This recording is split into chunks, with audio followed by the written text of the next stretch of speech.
Sovet davrini eng bizaga, O'zbekistonimizga, mana shu tuproqda yashaydigan odamlarga qattiq zarar bergani nima deb mendan so'rang. Iqtisodiy nuqtai nazardan agar baho beradigan bo'lsak, bizlarni qul qilib, qoloq qilib qo'ygani, ya'ni 80-85% iste'mol qiladigan mollarni chetdan olib keladigan edik. Devorga qoqadigan bitta mixni etaliga o'zimiz ishlab chiqarmasdik.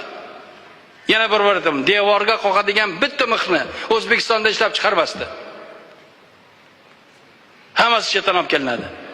Bizlar paxta tolasini beraylik, u yog'ini o'zi olib kelsin. U uzoq nima deymiz? Pribaltikadan olib kelardik, yo Sibirdan olib kelardik. Bu jo'rtaga qilingan, ya'ni uzoq davomli siyosatni O'zbekistonni ipsiz markazga bog'lab qo'yadigan siyosat edi. Mana shu sharoitda bizlar yashaganmiz. Men o'zim Gosplan'da ishlaganda bironta kabinet qolmagan Moskvada. Nima? Bori bir ittifoq savdo vazirligiga kirib bironta kabineti qolmagan. Kirib faqat yalinardik. Do'q qilib bo'lmaydi. Po'pisa qilib bo'lmaydi. Nima?